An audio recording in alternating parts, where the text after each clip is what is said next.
कुछ केसेस ऐसे हैं कि जो विदेशों से काफ़ी केसेस आए हैं। एक महिला है, यूके का एक केस है, वो अपने एक बेटे के साथ रह रही है वहाँ पे। मैंने जो क्रिया की उनके लिए, अब उस क्रिया के अंदर सबसे पहली चीज़ क्या हुई, जो मैंने उनको विधि बताई थी, मंत्र जब जो उनको टेक्निक बताई थी कि कैसे आपको ये चीज़ करनी है, उन्होंने अपने उसमें यही चीज़ लिखी थी। जॉब अप्लाई करनी थी उनको, वो जॉब का जो है रिस्पॉन्स आना था। उनकी जॉब का रिस्पॉन्स इतना अच्छा रिस्पॉन्स आया, उन्होंने खुद मुझे बताया कि जो मेरी ड्रीम जॉब थी, मेरे को मेरी ड्रीम जॉब मिली है। कुछ केसेस ऐसे हैं कि जो विदेशों से काफ़ी केसेस आए हैं, कनाडा से आए हैं, यूके से आए हैं, ऑस्ट्रेलिया से आए हैं, बेल्जियम से आए हैं, न्यूजीलैंड से आए हैं, काफ़ी सारी कंट्रीज से केसेस आए हैं, यूएई से बहुत केसेस आए हैं। तो उसमें अब ये है कि कुछ लोगों के पैसे फंसे हुए हैं। अच्छा। मतलब एक व्यक्ति है, उसके काफ़ी कई जो है लैक्स ऑफ पाउंड यूके की जो करेंसी है वो पैसे फंसे हुए हैं, कम से कम 6-7 लोगों के अंदर फंसे हुए हैं। तो यहाँ से शक्ति वहाँ भेजी जा सकती है? ऑब्वियसली भेजी जा सकती है। देखिए, मैं आपको बता रहा हूँ कि बिना ध्यान के कोई भी शक्ति काम नहीं कर सकती। ध्यान की शक्तियाँ चाहिए, व्यक्ति शक्तिशाली होना चाहिए। साधक यदि शक्तिशाली है, शक्तिशाली व्यक्ति के पास ही शक्तियाँ आके बैठ सकती हैं। अब ध्यान के द्वारा भेजनी पड़ती हैं एनर्जीज। अब ध्यान किया जाता है, मैं फोटो मंगवाता हूँ उस व्यक्ति का, अब जो जिनके पैसे फंसे हुए होते हैं ना, जिसने पैसे ले रखे होते हैं उसका, हाँ, उसका भी फोटो चाहिए होता है। ठीक है। उसी को संदेश भेजा जाता है, उसी के लिए वो शक्ति को जो है भेजा जाता है कि इस व्यक्ति को जा करके इसके माइंड को मैनिपुलेट किया जाए, इसको सच्चाई बताई जाए, इसके माइंड के विचारों को थोड़ा सा घुमाया जाए कि वो पैसे लौटा दे उसके। तो एक इस तरह की क्रिया की जाती है जिससे उस व्यक्ति के दिमाग में ऐसे संकेत जाते हैं कि मुझे इस व्यक्ति के पैसे लौटाने हैं। बहुत सारे लोगों के पैसे आने शुरू हो गए। अब देखें, ये मैं नहीं कहता कि पूरा इसी तरीके से क्रिया काम करती है। अब 2-3 केसेस मेरे पास ऐसे आए कि एक महिला है, उन्होंने अपना वीज़ा लगवाना था।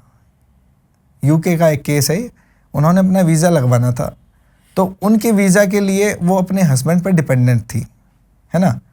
तो उन्होंने मुझसे इस चीज़ के बारे में राय ली कि आचार्य जी, मुझे वीज़ा लगवाना है और मेरे हस्बैंड से जो है मैं एसोसिएटेड हूँ, और उनका ना काफ़ी सेपरेट रह रहे थे, वो अपने हस्बैंड के साथ सेपरेट रह रही थी काफ़ी समय से। तो उनके साथ हुआ ये घटना कि मैंने बोला कि ठीक है, आपका वीज़ा लग जाएगा।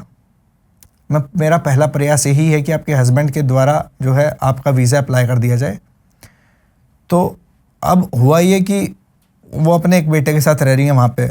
अब मैंने जो क्रिया की उनके लिए, अब उस क्रिया के अंदर सबसे पहली चीज़ क्या हुई कि उनका जॉब अप्लाई करनी थी उनको, वो जॉब का जो है रिस्पॉन्स आना था।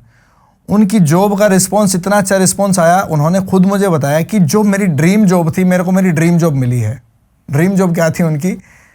उनको ये था कि मुझे रिमोट जॉब मिल जाए, वर्क फ्रॉम होम वाली जॉब मिल जाए। ओके, है ना। तो उन्होंने सिर्फ जो मैंने उनको विधि बताई थी, मंत्र जो उनको टेक्निक बताई थी कि कैसे आपको ये चीज़ करनी है, उन्होंने अपने उसमें यही चीज़ लिखी थी कि मेरी ड्रीम जॉब। बस उन्होंने वो जो जॉब अप्लाई की थी, उनको पता भी नहीं था, उन्होंने खुद ये चीज़ मेरे को बताई कि मैंने सोचा भी नहीं था कि मेरे को ये रिमोट जॉब मिल जाएगी। उन्होंने अपना इंटरव्यू दिया, इंटरव्यू उनका क्लियर हुआ और उनके ऑफर लेटर के अंदर रिमोट जॉब लिखा आया उनका। खुश। उसके बाद वीज़ा उन्होंने अप्लाई किया, लेकिन उनके हस्बैंड ने रजिस्ट कर दिया। तो मतलब ये नहीं है कि जैसे मैं चाह रहा हूँ वैसे के वैसे सारी चीज़ें हो जाएं। लेकिन अब यहाँ पे हस्बैंड से तो वीज़ा के लिए उन्होंने रिफ्यूज़ कर दिया, बट उनके किसी परिचित ने बताया कि आपका जो केस है, आपका केस जो है कोर्ट में आप इस चीज़ के लिए अप्लाई कर सकते हैं कि आप एक डोमेस्टिक वायलेंस का केस डाल सकते हैं, और कि मैं जो है इस कंट्री में अपने हस्बैंड के बेसिस पे आई थी और ऐसे ऐसे मेरे साथ जो है ये वायलेंस क्रिएट किया जा रहा है। अब वो केस जो है उनका उधर जो है एक्सेप्ट हो गया, उसमें उनका कोई पैसा नहीं लगा, अब उस चीज़ पे उनकी डीलिंग चल रही है। तो देखें, प्रभु किस तरीके से रास्ते निकाल देते हैं। मेरे से भी ऊपर जो शक्ति बैठी है उसको ज़्यादा बेटर पता है कि चीज़ें कैसे सोल्व हो सकती हैं, है ना। अब उसमें और बहुत सारी चीज़ें हैं कि जो लोग जो ये करते हैं, लव रिलेशनशिप्स वाली जो चीज़ें हैं, इसके अंदर भी मैं जो विधि करता हूँ, जिस व्यक्ति ने अगर किसी को धोखा दे रखा होता है, कोई किसी को बेवकूफ़ बना रहा होता है, तो उस चीज़ में भी जो मैं विधि करता हूँ, या तो अगर उनका प्रेम सच्चा है तो वो व्यक्ति उसके पास वापस आ जाता है। अदरवाइज मान लीजिए कोई लड़की है, उसको कोई लड़का बेवकूफ़ बना रहा है, तो उसको कुछ ना कुछ ऐसे प्रमाण मिल जाते हैं उस लड़के के लिए, तो उसको क्लियर हो जाता है कि वो खुद ही उस लड़के से सेपरेट हो जाती है।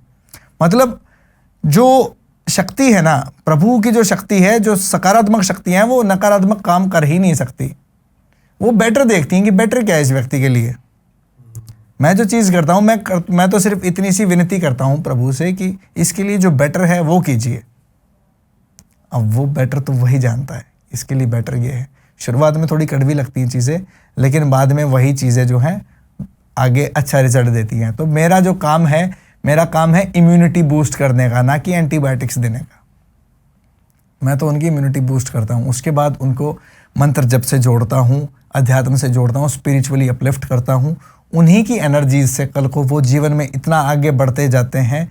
मेरी प्रेरणा सिर्फ उनको यही रहती है कि आपको मेरे जैसे भी किसी व्यक्ति की ज़रूरत ना पड़े जीवन में। जो मुझे ज्ञान घटित हुआ वो मैं ज्ञान सीधा का सीधा उनमें ट्रांसफ़र करता हूँ। यदि कोई सक्षम व्यक्ति है तो क्यों किसी तांत्रिक के पास जाना, क्यों किसी एस्ट्रोलॉजर के पास जाना। कर्मयोगी बने, अपने ही भीतर की ऊर्जा को जाने, अपने ही भीतर की ऊर्जा को उठाएं। क्यों किसी के ऊपर आधारित होना है, क्यों आश्रित होना है किसी पे। जब आचार्य जी खुद घोष केस की बात आती है ना, या फिर पोजीशन की बात आती है, मेरे पास खुद के हजारों ईमेल्स आते हैं। सबका रिप्लाई तो करना संभव नहीं है, लेकिन जितने भी होते हैं तो मैं कोशिश करता हूँ आपको और आप जैसे मेरे पास एक दो ट्रस्टेबल, जिन पे मैं आंख मूंद करके भरोसा कर सकता हूँ, जरूर सजेस्ट करता हूँ।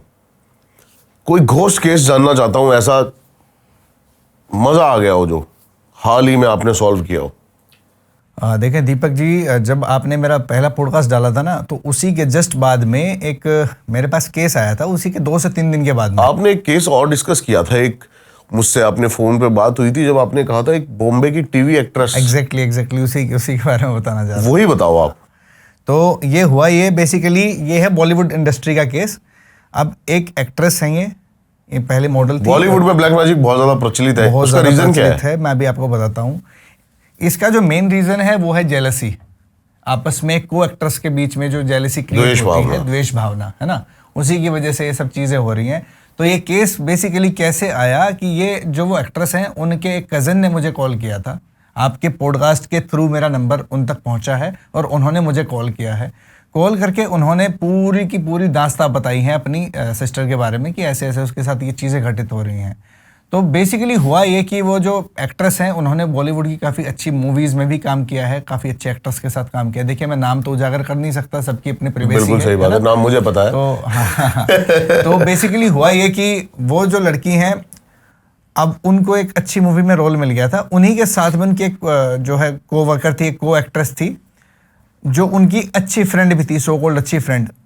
अब हो क्या रहा था कि वो अपनी हर एक बात इसको बताती थी और कहीं ना कहीं इस लड़की के अंदर उससे ज़्यादा प्रतिभा है और थी भी। तो कहीं ना कहीं उस लड़की के अंदर इस बात के लिए जेलसी क्रिएट हो रही थी। ठीक है, तो अब किया क्या, उस लड़की ने एक दिन एक अच्छा ऑडिशन दिया और उसका एक अच्छी मूवी में सिलेक्शन हो गया। और इसी की फ्रेंड ने भी उसमें ऑडिशन दिया था और इसका सिलेक्शन नहीं हुआ। तो इसने अपना जो है खुशी जाहिर की उसके सामने। तो हुआ ये कि कुछ दिन के बाद, अब जिस मूवी में इसको रोल मिलना था, ऑडिशन तो क्लियर हो गया, लेकिन इसको जिसमें रोल मिलना था उस मूवी के लिए इसके सर्कमस्टेंसेस चेंज होने शुरू हो गए, कहीं ना कहीं प्रॉब्लम्स आनी शुरू हो गई। तो ये जब मेरी बात हुई ना उनसे, तो उन्होंने मेरे को बताई पूरी स्टोरी कि हुआ ये कि एक तो उसने ओवर ईटिंग शुरू कर दी। बोली कि मेरे को इतनी ज़्यादा भूख लगती जा रही है कि उसने ओवर ईटिंग शुरू कर दी। उसके बाद उसकी बॉडी पे, फेस पे एक्ने होने शुरू हो गए, बॉडी खराब होनी शुरू हो गई। पोजेस होने से होता है सब कुछ? बिल्कुल होता है, ऑब्वियसली। मैं आपको अभी पूरी चीज़ बता रहा हूँ कि कैसे हुई ये सब चीज़ें। उसके बाद उसको इतनी ज़्यादा नींद आए कि वो जब उसको जाना है कहीं पे, अपना सेट पे जाना है, टाइम पे जाना है, वहाँ टाइम पे नहीं पहुँच पा रही है वो। ठीक है, टाइम मैनेजमेंट नहीं हो पा रही। उसने अल्कोहल कंजप्शन इतना ज़्यादा बढ़ा दिया, अल्कोहल कंज्यूम कर रही है बहुत ज़्यादा। ठीक है, चीज़ें उसको भी नहीं समझ पहले वो लेती नहीं थी। इससे पहले कि वो, उसने बताया कि मैं कभी कभार अपना कोई पार्टीज में कुछ थोड़ा बहुत कर लेती थी, लेकिन एकदम से इतना ज़्यादा बढ़ गया, चीज़ें इतनी ज़्यादा आउट ऑफ कंट्रोल हो गई, इसको खुद नहीं समझ में आ रहा।